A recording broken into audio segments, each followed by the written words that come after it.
Looking for a quick tutorial on how to build a budget in Google Sheets? Well, you just found it. In this video, I'll show you how to build a really nice budget where you can set your total budget, divide it into categories, track all of your spending, and quickly see how much you've spent and have left to spend. We'll start from scratch and I'll walk you through the whole thing step by step. If that sounds good to you, then let's get started. The first thing we'll do is set up the colors and the structure. Let's begin by making the cells a little taller.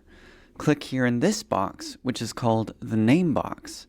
Type in 1 through 1000 and press enter.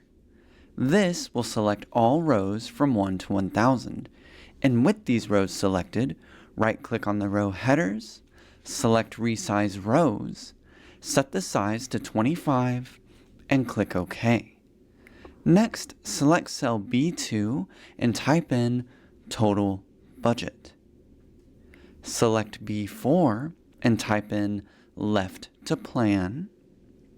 Select B6 and type in Category.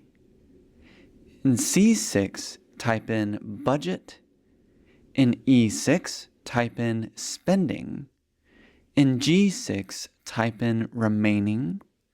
In I6, type in Date, then Category, Notes, and Amount. Then click here in between the row and column headers to select all cells. Set the horizontal alignment to left, and set the vertical alignment to middle. Now we're going to adjust a few of the column widths. Start by selecting column A, right-click, Resize Column, set the size to 50, and click OK. Select column B, hold Control or Command if you're a Mac user, and then also select column J. Right-click, Resize Columns, set the size to 125, and click OK.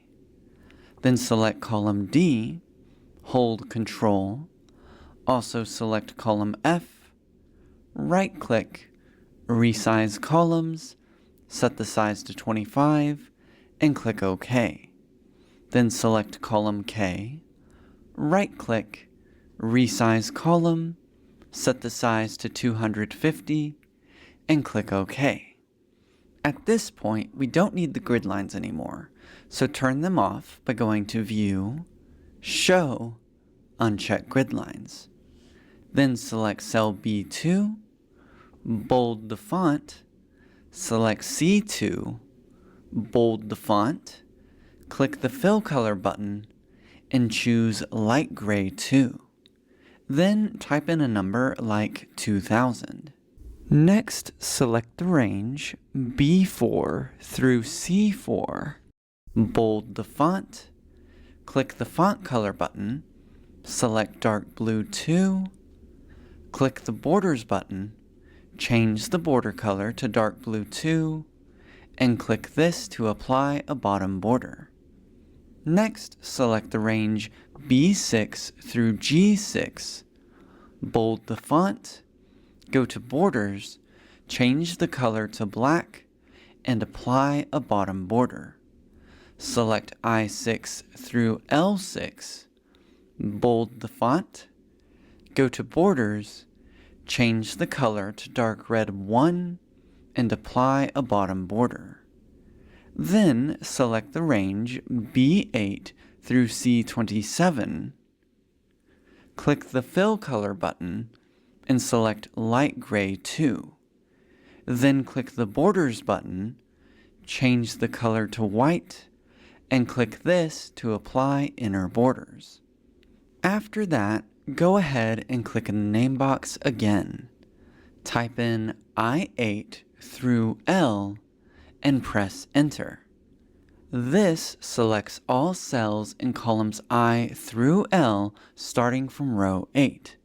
And with these cells selected, change the fill color to light gray 2, then go to Borders and apply inner borders. Awesome! To finish up the formatting, select the range E8 through E27, hold Control, also select G8 through G27, then go to Borders, change the color to light gray 2, apply horizontal borders, and add a bottom border. Okie dokie, everything looks pretty good, so go ahead and type in a few sample categories like so. Once you have, the next step is to add some data validation over here in the category column in the spending table. Adding data validation allows us to create drop-down menus that will make it a lot easier to assign categories to each spending transaction.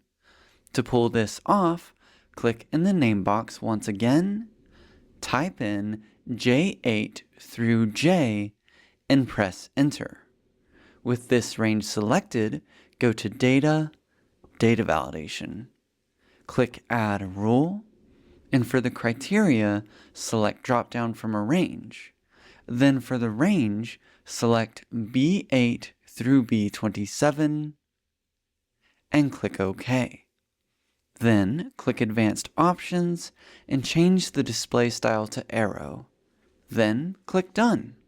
Awesome. Let's also add some data validation to the date column so we can enable the pop-up calendar. You'll see what I mean here in a second. First, select cell I8. Then in the data validation panel, click Add Rule. Change the range to I8 through I. Change the criteria to Is Valid Date, and click Done. Now, whenever you double-click on a cell in the date column, you get a pop-up calendar like this. Pretty cool, huh? Anyway, with the data validation now in place, go ahead and enter a few sample transactions like this. The sample data will help us check that our formulas are working whenever we add them here in a little bit. And once you have the sample data, you're ready for the formulas. Let's begin in cell C4. Select that cell and enter the following. Equals C2 minus sum function C8 through C27, close parentheses, and press Enter. This formula takes the total budget number on top and subtracts the sum of all of the budget numbers that you enter below. This allows you to see how much money remains to be planned as you start assigning values to each budget category. And go ahead and enter a few budget numbers to see how it updates. The goal is to eventually get this number to 0, meaning that you've planned out all of your budget money. Okie dokie. Now let's calculate the spending numbers for each category based on the spending table over on the right. So start in cell E8 and enter the following formula. Equals SUMIFS function $L $8 colon $L, next argument $J $8 colon $J, next argument B8 close parentheses and press Enter. This formula uses the SUMIFS function to add up the amount values that line up with a category matching the category in cell B8.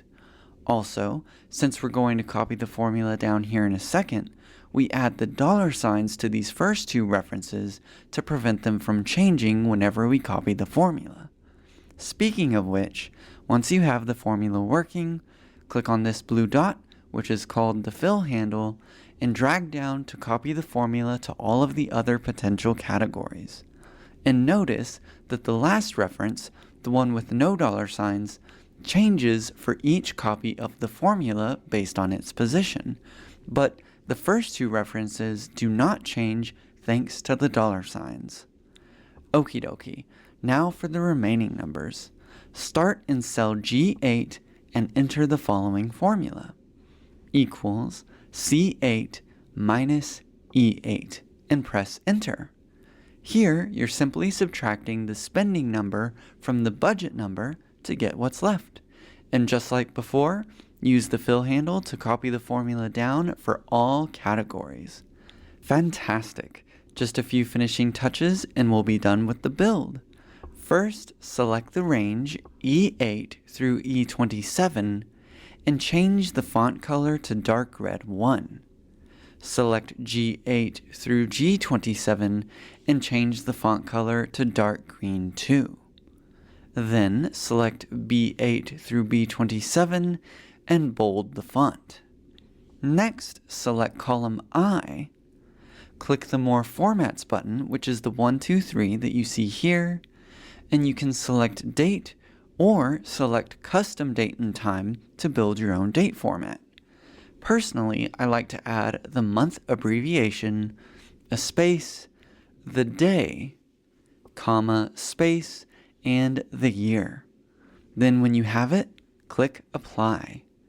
Finally, select column C, hold Control, and also select columns E, G, and L. Change the horizontal alignment to right, then click the More Formats button and select either Number, Accounting, Financial, or Currency.